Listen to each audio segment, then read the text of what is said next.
말씀 요한계시록 7장 3절에서 17절입니다. 제 성경으로는 405쪽이네요. 7장 3절부터 이르되 우리가 우리 하나님의 종들의 이마에 인치기까지 땅이나 바다나 나무들을 해하지 말라 하더라. 내가 인침을 받은 자의 수를 들으니 이스라엘 자손의 각 지파 중에서 인침을 받은 자들이 14만 4천이니 유다 지파 중에 인침을 받은 자가 1만 2천이요 루벤 지파 중에 1만 2천이요 갓 지파 중에 1만 2천이요 아셀 지파 중에 1만 2천이요 납달리 지파 중에 1만 2천이요 므낫세 지파 중에 1만 2천이요 시몬 지파 중에 1만 2천이요 레위 지파 중에 1만 2천이요 이사갈 지파 중에 1만 2천이요 스불론 지파 중에 1만 2천이요 요셉 지파 중에 1만 2천이요 베냐민 지파 중에 인침을 받은 자가 1만 2천이라. 이 일 후에 내가 보니 각 나라와 족속과 백성과 방언에서 아무도 능히 셀 수 없는 큰 무리가 나와 흰 옷을 입고 손에 종려가지를 들고 보좌 앞과 어린 양 앞에 서서 10절 다 같이 읽겠습니다. 시작. 큰 소리로 외쳐 이르되 구원하심이 보좌에 앉으신 우리 하나님과 어린 양에게 있도다 하니 모든 천사가 보좌와 장로들과 네 생물의 주위에 서 있다가 보좌 앞에 엎드려 얼굴을 대고 하나님께 경배하여 이르되 자 12절도 다시 시작. 아멘. 찬송과 영광과 지혜와 감사와 존귀와 권능과 힘이 우리 하나님께 세세토록 있을지어다. 아멘 하더라. 장로 중 하나가 응답하여 나에게 이르되 이 흰 옷 입은 자들이 누구며 또 어디서 왔느냐. 내가 말하기를 내 주여 당신이 아시나이다 하니 그가 나에게 이르되 이는 큰 환난에서 나오는 자들인데 어린 양의 피에 그 옷을 씻어 희게 하였느니라.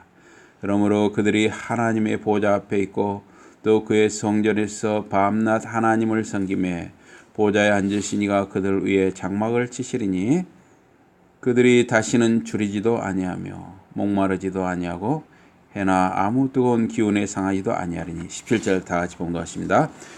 이는 보좌 가운데 계신 어린 양이 그들의 목자가 되사 생명수 샘으로 인도하시고 하나님께서 그들의 눈에서 모든 눈물을 씻어주실 것입니다. 아멘. 예, 우리 서로 인사하시겠습니다. 반갑고 고맙습니다. 반갑고 고맙습니다. 예, 예. 우리 상진이 반갑습니다.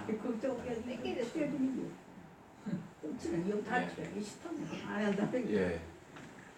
오늘 말씀 제목은 14만 4천 명입니다. 14만 4천 명. 예. 14만 4천 명. 이 요한계시록 이 7장에 이 14만 4천 명은 상당히 좀 아직도 정확한 답이 없습니다. 14만 4천 명은 누구를 가리키느냐? 의견이 많이 갈라지는 문제입니다. 그래서 이 하나님의 도장 찍힌 자, 하나님의 인침을 받은 자라는 하나님의 도장을 찍혔다 또는 하나님의 사인을 받았다 하는 거죠. 요즘식으로는 사인하니까 하나님의 사인을 받은 자가 이스라엘 각 지파 중에서 14만 4천 명이 나옵니다. 12지파, 한 지파가 1만 2천 명. 그래서 12 곱하기 12 곱하기 1만 2천 하면 14만 4천이 되죠. 그러나 다시 사도 요한이 보니 온 세계에서 아무도 셀 수 없는 큰 무리가 흰 옷을 입고 손에 종려 가지를 들었다 그랬습니다. 그리고 보좌 앞과 어린 양 앞에서 구원의 노래를 불렀습니다. 이에 천사들도 화답하여 찬양합니다. 그런데 장로 중에 하나가 설명하기를 이 무리들은 큰 환난 가운데서 나오는 자들이고 어린 양의 피에 그 옷을 씻어 희게 하였다고 설명을 하고 있습니다. 그 7장 3절에 그런 말씀이 있죠. 우리 하나님의 종들의 이마들의 도장을 찍을 때까지, 사인을 할 때까지 땅이나 바다나 나무들을 해하지 말라. 땅, 바다, 나무들은 사람들이나 생물들, 동물들이 사는 것이죠. 그래서 우리가 도장을 찍는다 그랬어요. 우리가 사인을 한다. 하나님의 지금은 이제 사인을 하는데 옛날에는 도장을 썼잖아요. 그래서 이렇게 길쭉한 원통형 도장을 많이 쓰고 지금도 쓰는 경우가 많죠. 또 이제 옛날에는 그 왕이 여기다가 반지를 끼웠어요. 반지. 이걸로 이 반지로 이렇게 찍어가지고 그 도장을 대신하기도 했습니다. 그래서 아주 특별한 도장이 되는 거죠. 그래서 이 seal이라 그러는데 도장 찍는 거, 도장을 찍을 때까지 땅이나 바다나 나무들 해하지 말라 그랬어요. 근데 여기서 보면 우리가란 말이 나오고 있어요. 지금 그 하나님의 도장을 갖고 있는 천사가 있는데, 그 천사가 도장을 갖고 있는데 왜 우리라는 말을 썼냐는 이야기죠. 그래서 우리가 누구냐 하는 것이죠. 이 태초에 하나님이 천지를 창조하시니라. 이 세상 시작이란 말이에요. 태초란 말은 이 세상 시작에 하늘과 땅과 그 모든 것을 만드실 때 또 우리가라는 표현을 쓰셨어요. 바로 성부, 성자, 성령, 삼위일체 하나님이 함께 하늘과 땅과 그 안에 있는 모든 것을 만드셨다 하는 것입니다. 여기서도 이 천사, 그 도장을 가진 그 천사를 예수 그리스도로 우리가 받아들이면 성부 하나님, 성자 하나님, 성령 하나님이 택함 받고 죄 용서와 구원받은 자들에게 구원의 표시를 주시는 일, 도장을 찍는 일, 또는 사인하는 일을 하시는 것으로 볼 수 있어요. 삼위일체 하나님이 함께 일하시는 것이죠. 이 세상을 시작할 때부터, 이 세상을 창조하실 때부터 성부 하나님, 성자 하나님 예수 그리스도와 성령 하나님이 함께 일하신다 하는 것입니다. 실제로 그러면 그 사람의 이마나 어떤 팔에 도장이나 문신을 새기는 것인가 하는 의문이 있죠. 우리나라에서도 이 소를 매매하는 가축 시장이 1990년대까지도 있었어요. 여기 진천에도 말입니다. 그 소 파는 이 우시장이라는 데가 있었어요. 소를 그때는 막 사람들이 끌고 왔어요. 지금 이제 차로 다 이동하는데 소를 끌고 왔는데 제 그 고향의 군단인데 제가 어려서 한번 그 할아버지를 따라서 제가 그 우시장 소 사고 파는 데를 한번 갔어요. 그런데 겨울이었던 것 같아요. 그런데 이렇게 불을 막 장작을 피했는데 거기다가 끝에 동그란 어떤 그 문양이 달린 이 새꼬챙이를 거기다 여러 개를 계속 불을 달구고 있더라고요. 그러더니 하나를 붉은 것을 딱 꺼내더니 그 소 이렇게 묶어놨잖아요. 소 엉덩이 오른쪽이나 왼쪽에 엉덩이에다 말입니다. 그러니까 말입니다.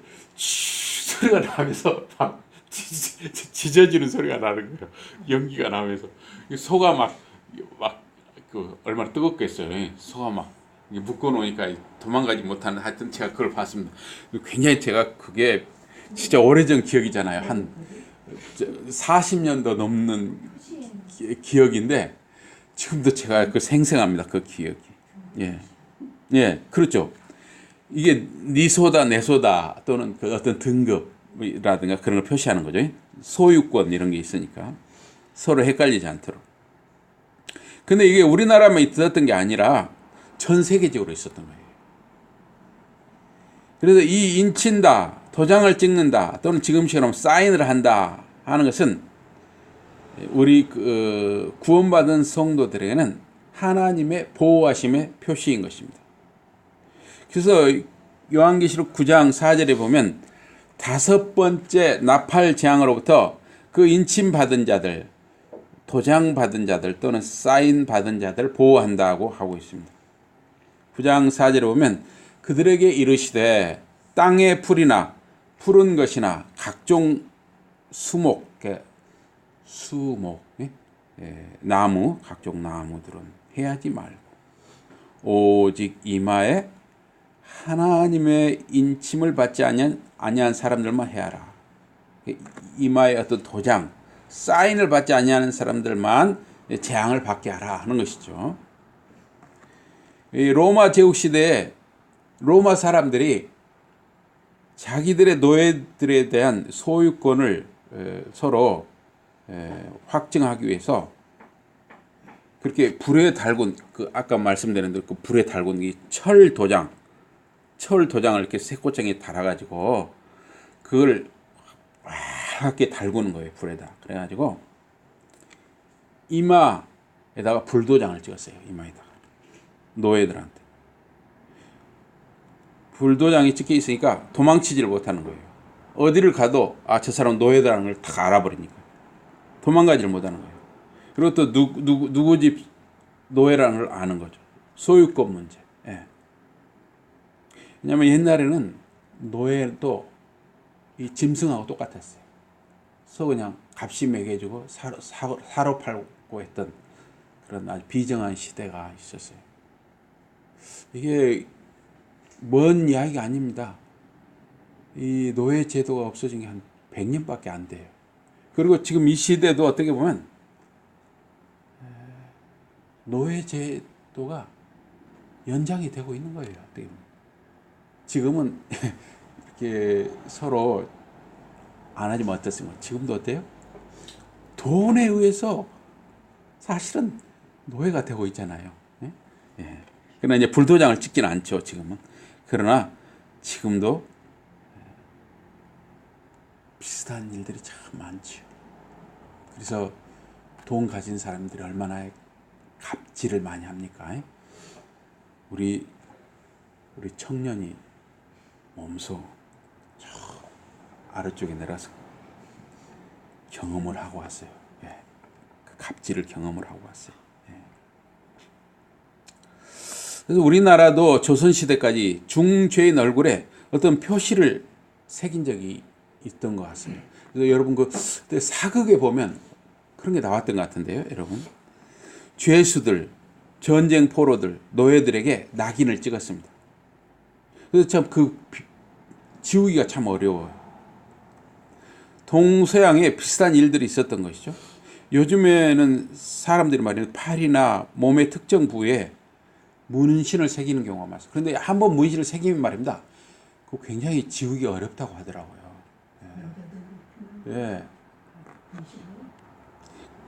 그런데 성경적인 건 아니에요. 성경에서는 그 하나님이 주신 이 몸에 함부로 그렇게 몸을 손상하지 말라는 말씀이 나오거든요.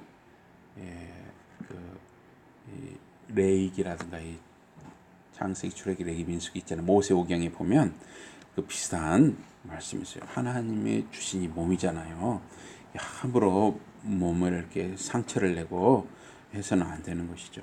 그래서 문신을 새기는 건 저는 성경적이 아니라고 봅니다. 지금은 주민등록증이나 여권을 가져야 활동을 하거나 여행을 할 수가 있습니다.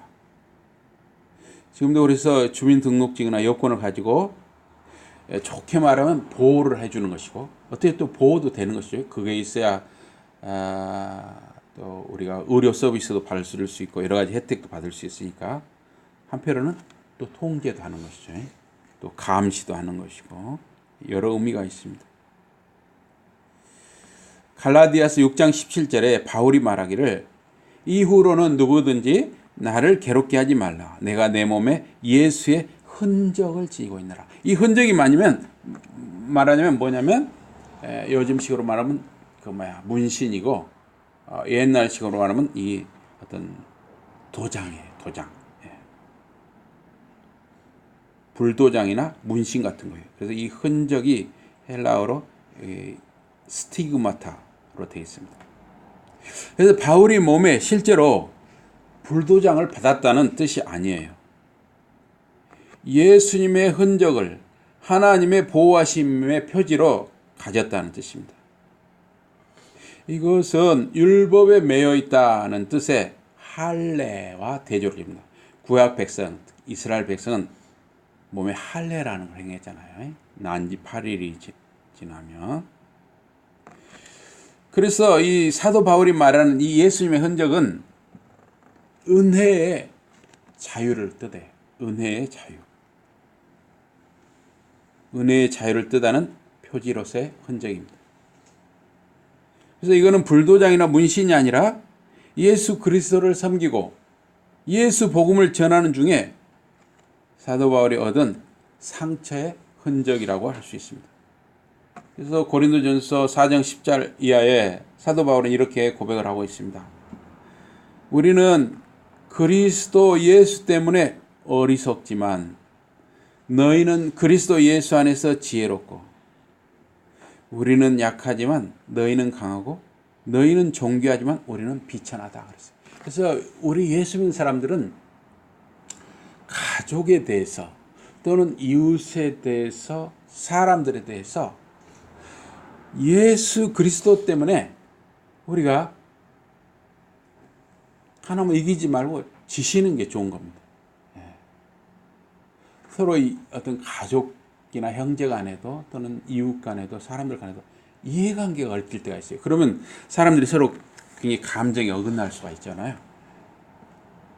그런데 할 수만 있다면, 참 어려운 이야기지만 할 수만 있다면 우리는 예수 그리스도 때문에 우리는 질 수 있다면 지는 게 좋은 거예요. 혹시 다 가지려고 한다. 그러면 그거 없어도 살 수 있다면 그냥 포기하시기 바랍니다. 예. 사도 바울은 또 이렇게 말합니다. 바로 이 시각까지 우리가 줄이고 배고프고 목마르고 헐벗고 매맞으며 정처가 없다. 일정하게 사는 거처가 없다는 거예요. 실제로 사도 바울은 결혼도 안 했는지 못 했는지 하여튼 평생 혼자 사셨잖아요.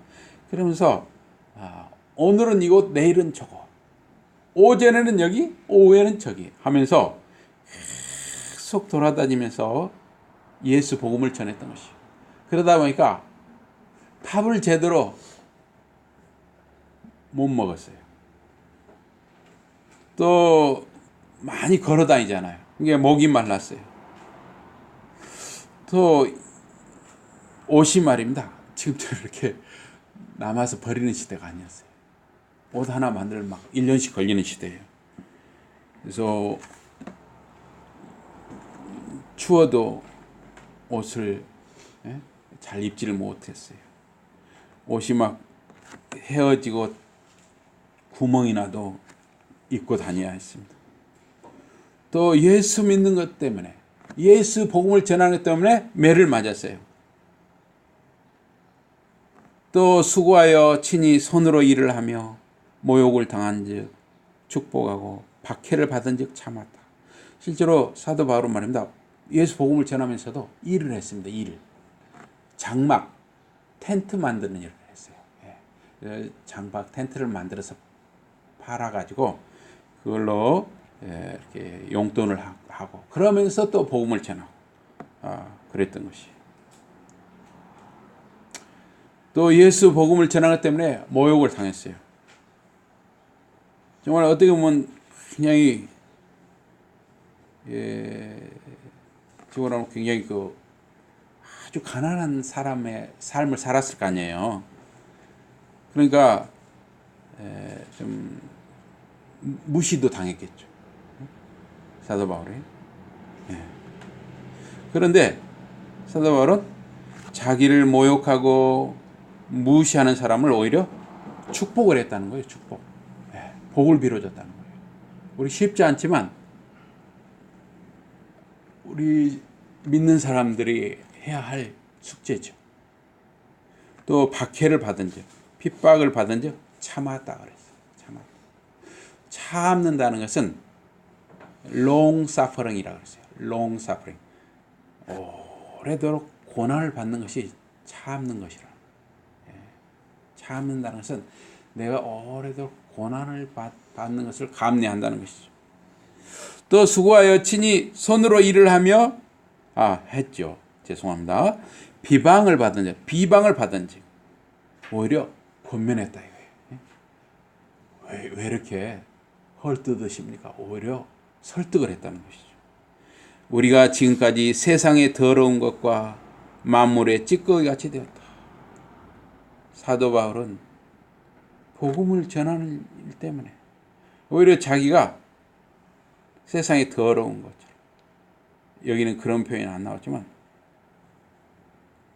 그야말로 대소변처럼 그런 취급을 받았다는 거예요.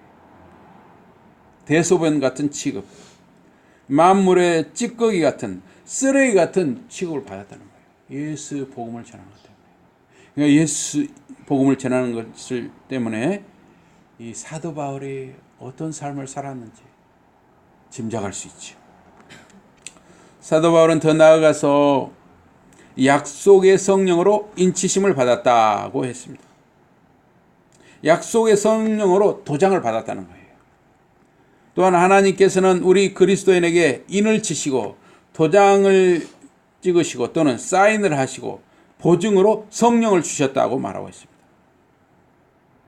그래서 우리 신자들에게 하나님의 인을 치는 것, 도장을 찍는 것, 또 사인하는 것은 확실한 주님의 소유권을 의미하는 것입니다. 다시 말하면 우리 구원받은 사람들은 하나님께 속한 사람들이라는 거예요. 그래서 직접 이마에 무슨 표시를 했다는 뜻이 아니라 보이지 않는 성령의 세례를 우리 믿는 사람들이 받았다 하는 뜻입니다. 그래서 구약에서는 이스라엘 백성에게 할례를 행했지만 신약에서는 그리스도를 믿는 신자들에게 세례를 주죠. 그래서 물 세례는 겉으로 드러나잖아요. 물 세례를 주면 성도님들이 다 볼 수 있잖아요. 그런데 우리 예수 믿는 성도들은 물 세례도 받지만 또한 성령 세례를 받는 거예요. 그러나 성령 세례는 눈에 보이지 않아요. 그러나 우리 예수 믿는 사람들, 예수님을 주님으로 고백하는 사람들은 다 성령 세례를 받은 거예요. 성령 세례. 그래서 하나님의 인을 친다, 도장을 찍는다, 또 사인을 받는다는 것은 복음 전도를 말하는 것입니다. 복음 전도.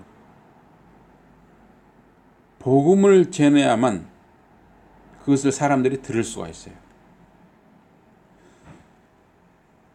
그래서 복음을 전해야 그것을 듣는 사람이 성령의 감동을 받아서 복음을 받아서 예수 그리스도를 주님으로 믿으면 거듭나고 새 생명을 얻는 거예요. 그래서 여기 도장을 찍는다, 사인을 한다, 인친다는 것은 복음을 전하고 그 복음을 받는 사람이 성령의 감동을 받아서 그 성령의 세례를 받고 새 생명을 얻는 거예요. 그러니까 도장을 찍는다는 것은 복음을 전하는 눈에 보이는 행위와 함께 눈에 보이지 않게 성령님이 그 사람 마음속에 들어가서 보이지 않게 그 사람을 감동을 시키면 성령의 세례를 주면 그것이 바로 하나님의 도장을 받는 것, 사인을 받는 것이 되는 것이죠. 그래서 전도를 받은 사람은 말씀과 성령으로 거듭나는 거예요. 말씀과 성령으로. 또 우리 신자들은 말씀과 성령으로, 말씀과 기도로 거룩해지는 것입니다.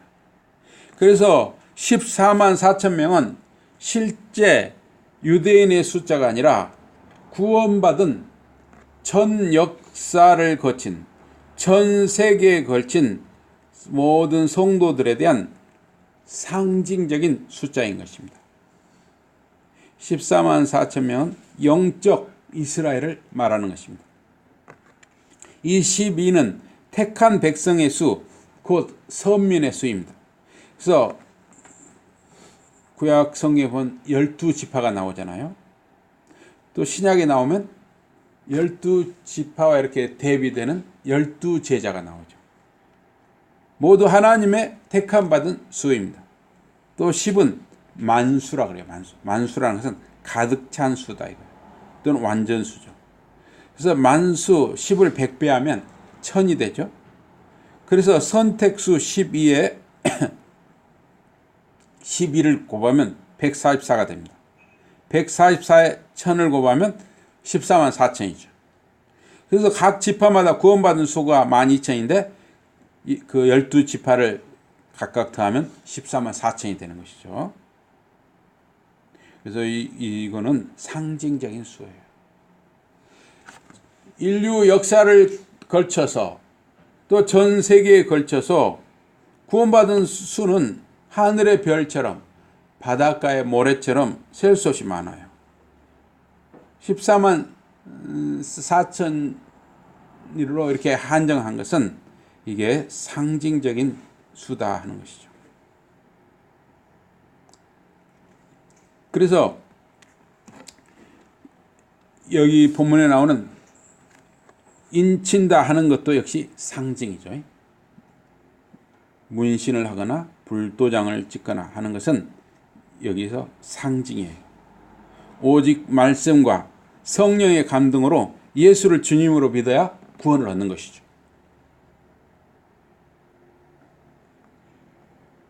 예수님이 재림, 즉 다시 오셔서 심판하실 때는 유대인이나 헬라인이나 이방인이나 이 세상 모든 사람들 중에 구원받은 자의 구분, 차별이 없는 것입니다.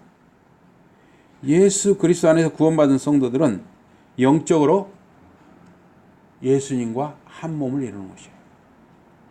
예수님이 교회의 머리가 되시기 때문입니다. 그래서 요한계시록 14장 1절에서 5절에도 보면 14만 4천이 언급되고 있습니다. 그래서 이 14만 4천은 구원받은 신자들, 즉 참 이스라엘을 가리키는 것입니다. 이를 갈라디아서 6장 16절에서는 하나님의 이스라엘이라 부르고 있고 베드로전서 2장 9절에서는 택하신 백성이라고 부릅니다. 또 야고보서 1장 1절에서는 흩어져 있는 12지파라고 불러요. 주 1세기에는 이스라엘의 12지파는 없었습니다. 왜냐하면 예수님 오셨을 때, 그러니까 약 2000년 전에는 이스라엘 12지파는 이미 없었다는 거예요. 유다 지파를 중심으로 그냥 유대인들로 부르는 것이죠. 왜냐하면 북왕국 이스라엘 10지파가 주전 722년, 그러니까 지금부터 약 2700여 년 전에 아수르 제국에 망했던 것이죠. 북왕국 10지파가. 또 남왕국 유다는 주전 586년 바벨론 제국에 망했죠. 그리고 포로로 잡혀갔다가 약 70년 후 남은 자들이 돌아오는데 그 이후로는 그냥 이제 유대인들인 거예요. 유대인들. 왜냐하면 10지파가 없어져 버리고 이제 12지파가 거기 사라지고 그냥 유대인 되는 거예요. 남은 자들, 유대인들. 그래서 신약의 12지파는 유대인들의 12지파가 아니라는 것이죠. 참 이스라엘, 예수를 주님으로 믿어서 구원받은 영적 이스라엘을 말합니다. 물론 현재도 유대인들이 예수를 믿고 그리스도인이 되는 사람들이 계속 늘고 있습니다. 그 머사이어닉 주, 메시아닉 주라고도 하죠. 그런데 에스겔에서 48장 1절에서 29절에 보니까 12지파를 언급을 하고 있습니다. 에스겔서 48장 30에 35절에 보면 종말론적인 예루살렘의 12문들을 게이트입니다. 12문들을 묘사를 하고 있습니다. 에스겔서는 북왕국 10지파가 망하여 죽거나 포로가 된 지 150년이 지나서 기록한 성경입니다. 그러니까 주전 572년에 쓴 게 에스겔서예요. 남유다 멸망이 주전 586년이 일어나고 약 6년이 지나서 이 에스겔서를 쓴 거예요. 그래서 이 구원받은 자의 수가 14만 4천이라는 이 상징적인 숫자로 한정이 되어 있는 것입니다. 우리 사람은 말입니다. 이 구원받은 자의 수를 셀 수가 없어요. 사람의 능력은 하늘의 별처럼 바닷가의 모래처럼 인간이 셀 수 없이 많아요. 구원받은 자의 수. 그러나 하나님은 전지전능하시니까 구원받은 자의 숫자가 얼마인지 또 얼마까지를 구원할지를 한정해서 정하시는 것이죠. 그래서 14만 4천이라는 한정의 수를 우리가 상징적으로 제시해 주시는 것입니다. 그래서 입맞은 자, 즉 도장이 찍힌 자나 사인을 받은 자나 이 흰옷 입은 성도는 모두 성령으로 인침을 받은 자, 성령의 감동을 받아서 죄를 회개하고 예수를 믿고 구원받은 자들을 가리키는 것입니다. 그래서 7장 9절에 이 일 후에 내가 보니 각 나라와 족속과 백성과 방언에서 아무도 능히 셀 수 없는 큰 무리가 나와 흰옷을 입고 손에 종려가지를 들고 보좌 앞과 어린 양 앞에 서서 9장 10절에 큰 소리로 외쳐 이르되 구원하심이 보좌에 앉으신 우리 하나님과 어린 양에게 있도다. 이건 복음성으로도 나와 있죠. 구원하심이 보좌에 앉으신 우리 하나님과 어린 양께 있도다. 예, 아주 유명한 복음성이죠. 아무도 능히 셀 수 없는 큰 무리는 하늘의 별처럼 모래처럼 바닷가의 모래처럼 구원받은 자들의 수가 많다는 뜻이면서 그 많은 수를 한정하는 상징적인 숫자 14만 4천으로 부른다 하는 것입니다. 인간은 구원받은 자를 능히 셀 수 없지만 하나님은 그 수를 구원받을 자의 수를 정하여 아시고 구원받은 자를 한정하여 정해 두시고 그것을 14만 4천이라 부른다 하는 것입니다. 그러면 그 무수한 무리는 어디서 왔느냐 하는 것이죠. 여기 보면 무수한 무리가 나왔다 그랬잖아요. 무수한 무리가 큰 무리가 보좌 앞에 나왔다 그랬습니다. 바로 각 나라와 족속과 백성과 방언이라 그랬어요. 세상에서 불러서 구별하여 구원받은 자들을 나라와 족속과 백성과 방언으로 4번 강조해서 말하고 있습니다. 이들의 모습은 흰옷을 입고 손에 종려가지를 들고 있었습니다. 그래서 흰옷은 성결, 깨끗함, 죄 없음, 승리를 상징해요. 종려가지는 승리와 기쁨을 묘사하고 있습니다. 그래서 요한복음 12장 13절에 보면 예수님이 나귀를 타고 예루살렘에 입성하실 때 종려나무 가지를 가지고 맞으러 나가 외치되 호산나 찬송하리이다 주의 이름으로 오시느니 곧 이스라엘의 왕이시여 하더라 그랬습니다.